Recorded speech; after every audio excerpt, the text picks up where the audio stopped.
They expected compliance, not agreement. Compliance. The kind that comes quickly, quietly, and without consequence. The room was already aligned before the question was asked. Slides prepared, decisions implied, silence rehearsed.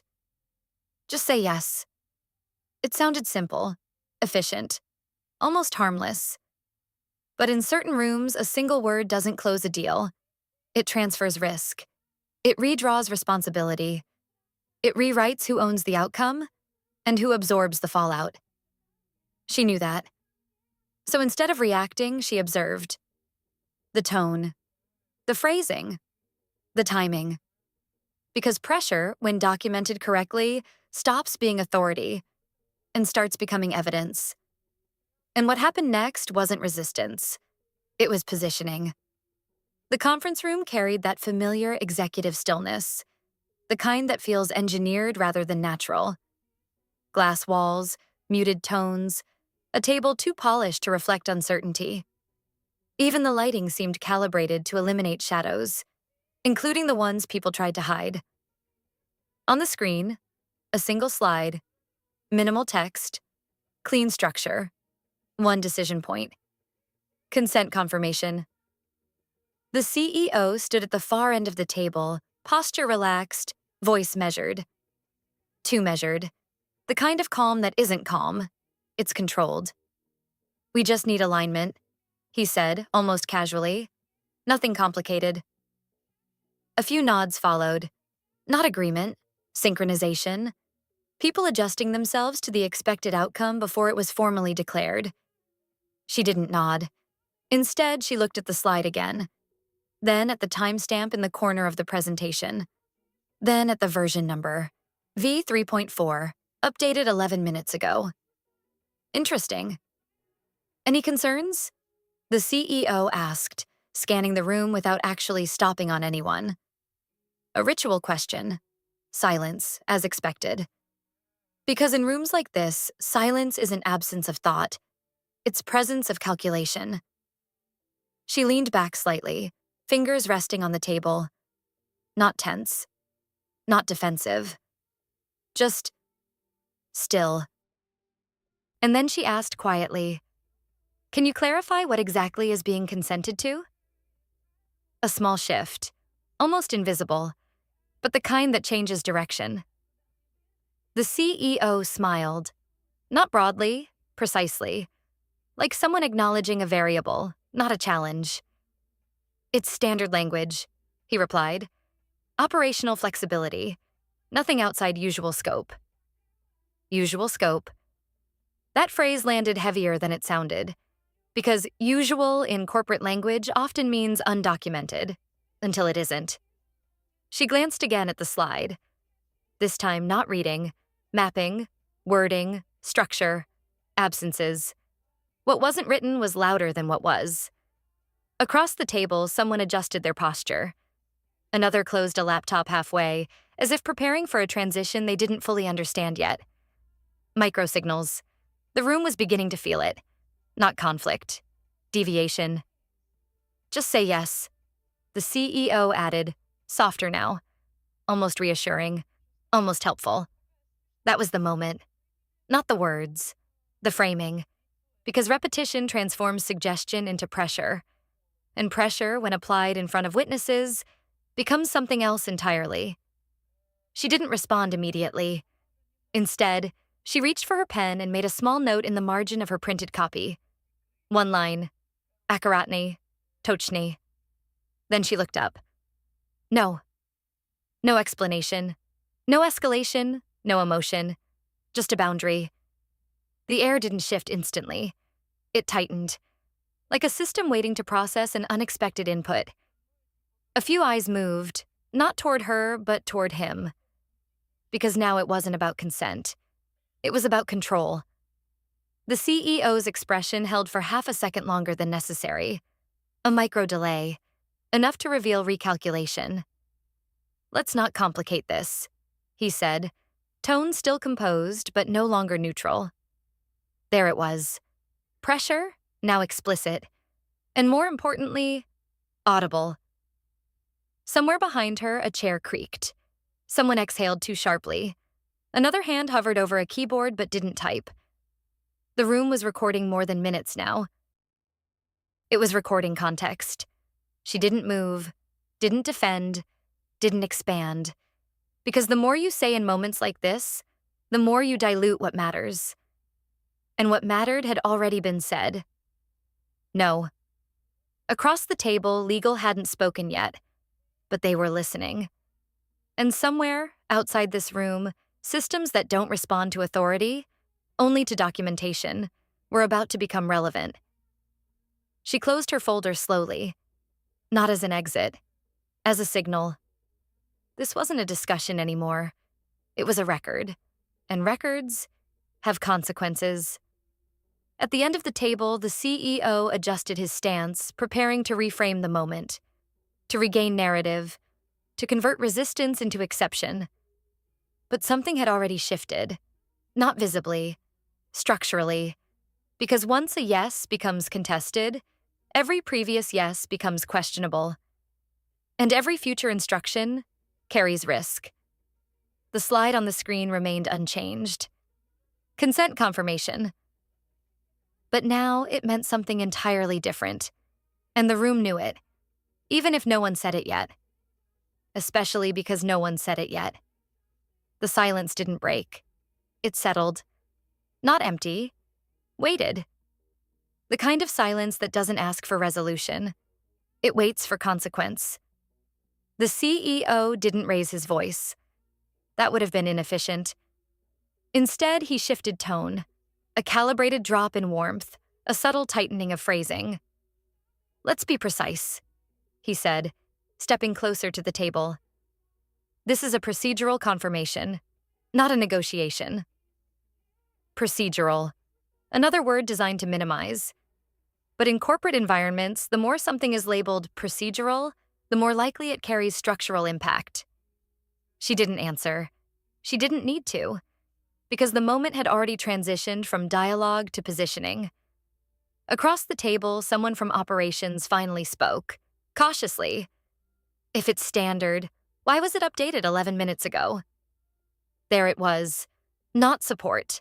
Validation. The CEO's glad shifted briefly. Just enough to register the question, not enough to acknowledge its weight. "Minor adjustments," he replied. "Legal housekeeping." Legal. Now that word stayed in the air longer than intended, because invoking legal without precision invites scrutiny, not comfort. She turned a page in her folder. Slow, deliberate. On the printed version, the clause wasn't just wording anymore. It was structure. Section 11, Consent Clause. Not referenced on the slide, not highlighted, but embedded. And more importantly, modified. She ran her finger lightly along a single sentence, one that hadn't existed in previous versions. Consent may be interpreted as ongoing operational authorization under executive directive. Interpretation, ongoing, executive directive. 3 elements, 1 problem. Because when consent becomes interpretable, it stops being consent and starts becoming leverage. A faint shift passed through the room. Chairs adjusted, screens dimmed. Someone minimized a window too quickly. Micro movements again. Awareness was spreading. "Is there an issue?" the CEO asked, now looking directly at her. Direct engagement. Late, but intentional. She podняла взгляд. "Just clarity," she said. "If consent is predefined, it's not consent. No confrontation, just definition. And definitions, in the right context, carry more weight than arguments." Another pause. This one longer. Because now the room wasn't reacting to her. It was recalculating around her. Legal, sitting 2 seats to the right, finally opened their laptop fully. Not casually, decisively. A document appeared on their screen. Not the presentation. Something else. Internal policy reference. The CEO noticed. Of course he did. And for the first time, his posture shifted from control to management. Let's not overcomplicate language, he said, but the sentence lacked its earlier precision. We're aligned on intent. Intent, another soft word, useful in conversation, dangerous in documentation, because intent can be argued. Text cannot. She closed her pen, clicked it once. A small sound, but in that silence it landed like punctuation. I'm not aligned, she said. Still calm, still measured, but now explicit. That changed the geometry of the room, because disagreement, once stated clearly, requires response, and response creates record. Across the table, legal cleared their throat. Quietly, but enough. We should review the clause as written, they said, eyes on the screen, not on anyone in particular. Interpretive consent under directive could raise coercion concerns. There it was. Not accusation, classification, coercion. The word didn't echo.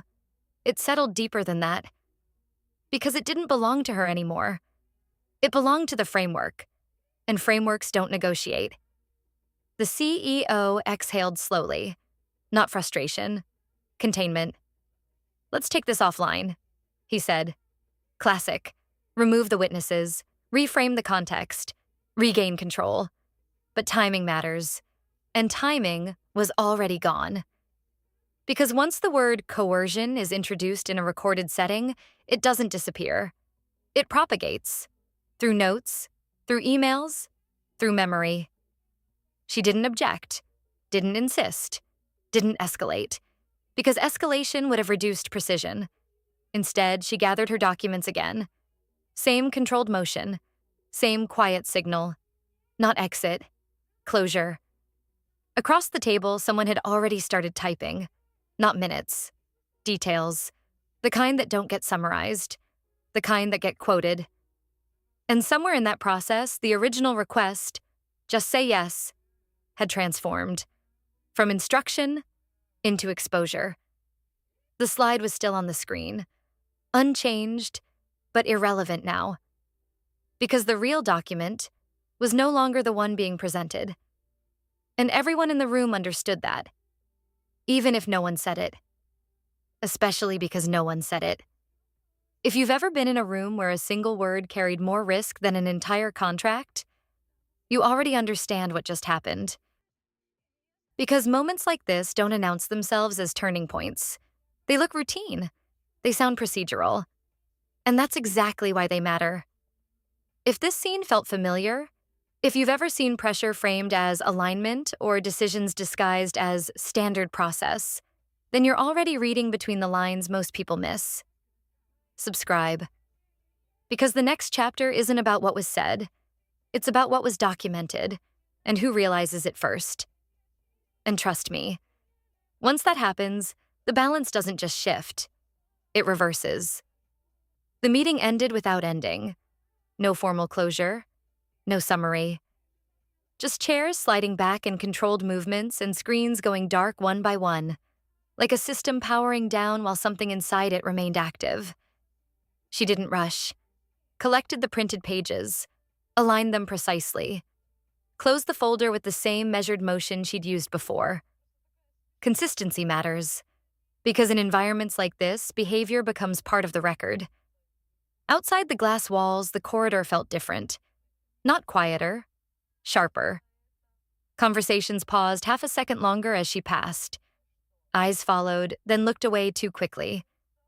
Signal propagation had begun. Inside the room, however, something else was already happening. Legal hadn't left. They rarely do when language becomes the center of gravity. A second screen was now active, not the presentation. Internal policy database. Cross-references open, highlighted sections. Section 11, consent clause.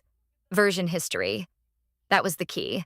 Because words don't just exist, they evolve.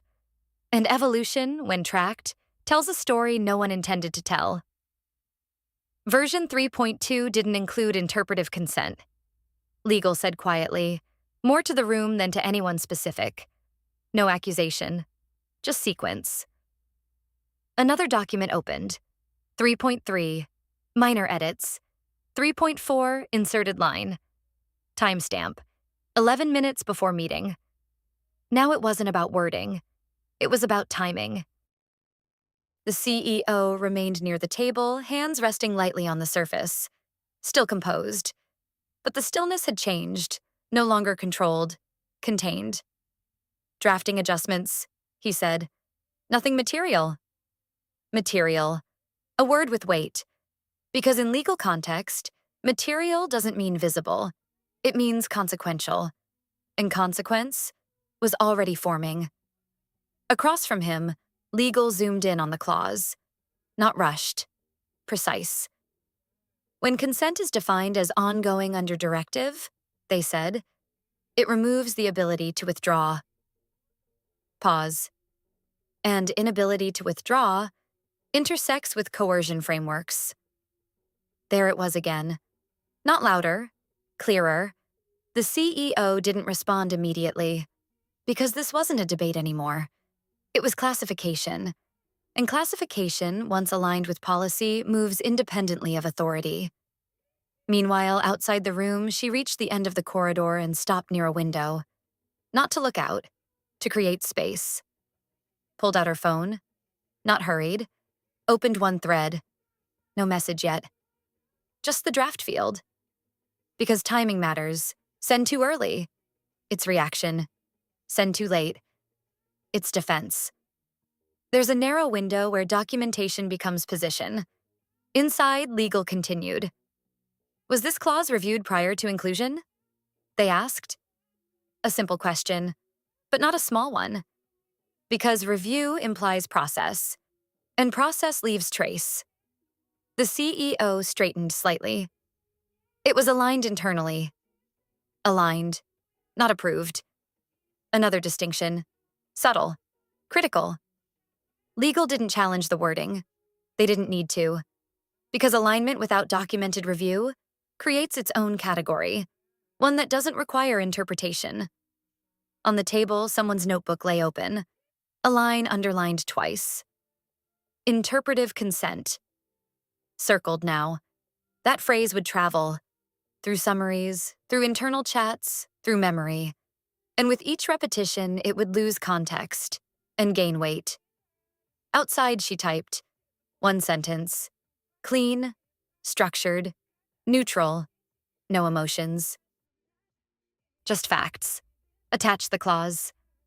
Attach the version history screenshot she'd captured earlier. Yes, earlier. Because observation without capture is just awareness. And awareness doesn't hold in review. She didn't send it yet. Thumb hovered for a fraction longer than necessary. Not hesitation. Calibration. Inside, the room shifted again. Less people now.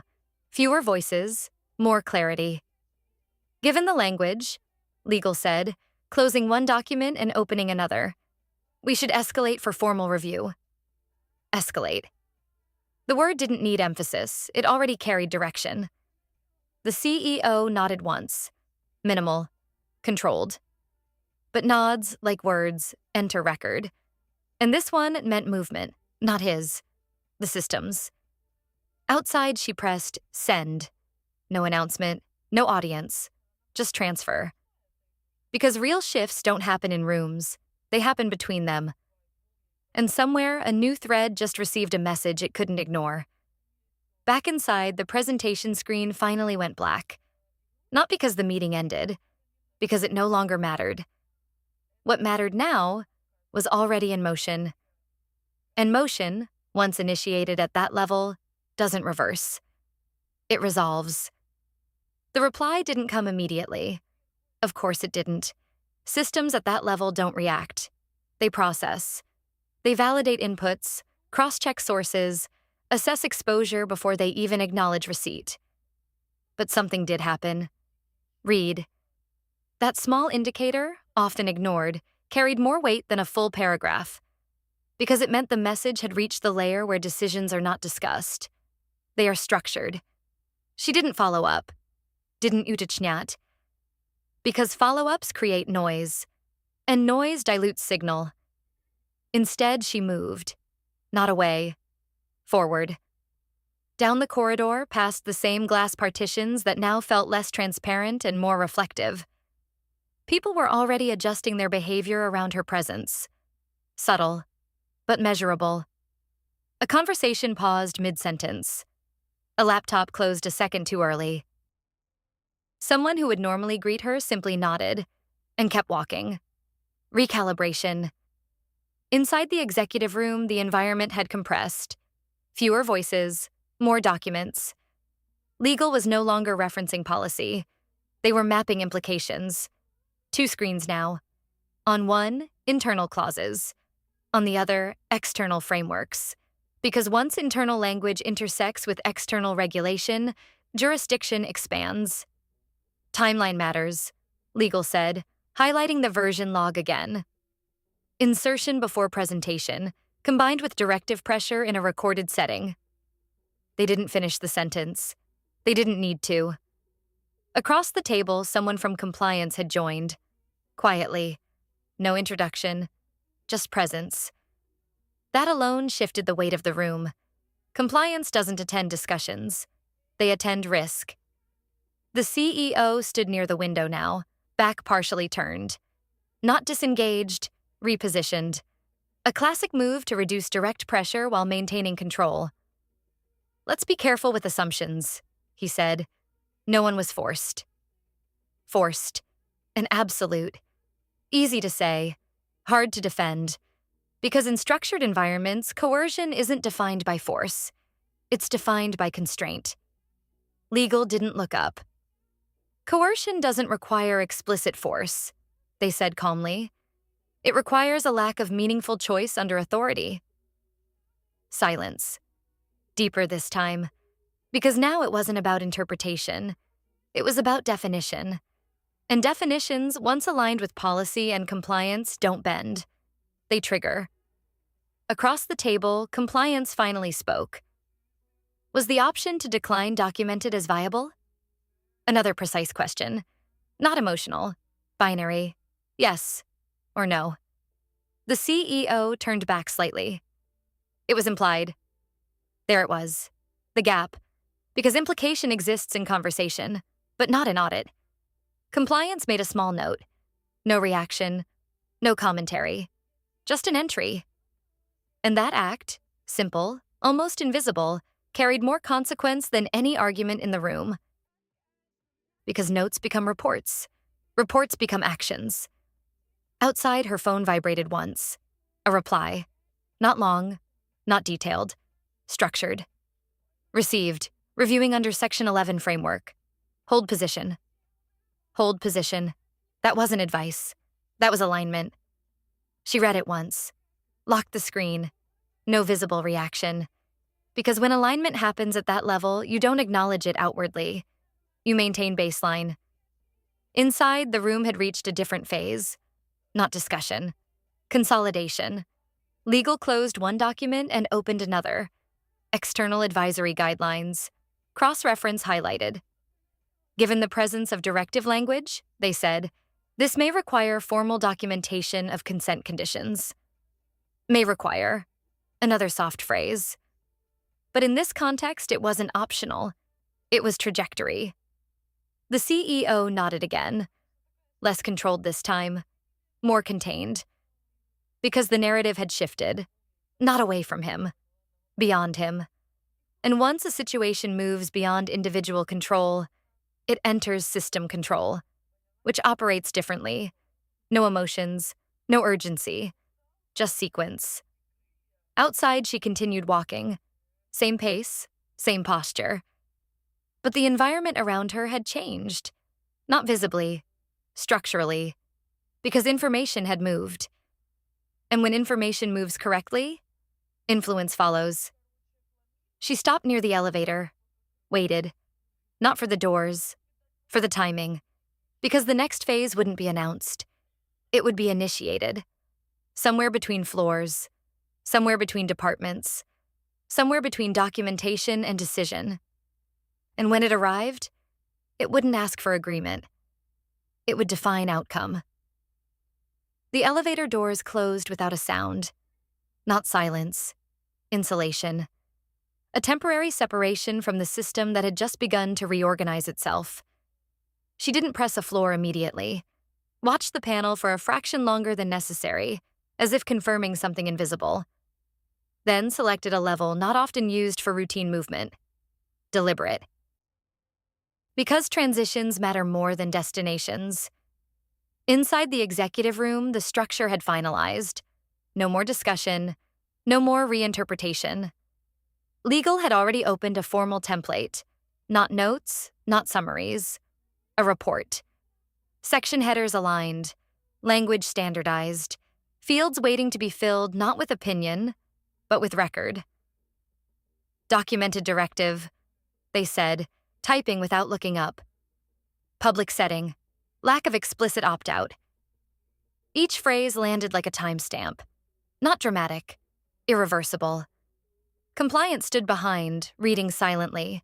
No vmishatelstva, no corrections. That, in itself, was confirmation. Because when compliance doesn't interrupt, it agrees with the direction. The CEO remained still, not resisting, assessing. Because at this stage, resistance doesn't change outcome. It only changes exposure. Let's ensure context is preserved, he said carefully. There was no intent to pressure. Intent. It returned again. And once again, it didn't hold. Legal paused, looked at the screen, then at the version log. Intent is not determinative, they said. Structure is.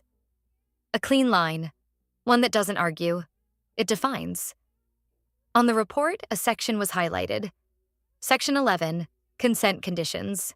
Status, potential breach under coercion framework. Not final, but no longer internal. That distinction mattered. Because once something is framed as potential breach, it exits conversation space and enters review space. And review space has its own rules.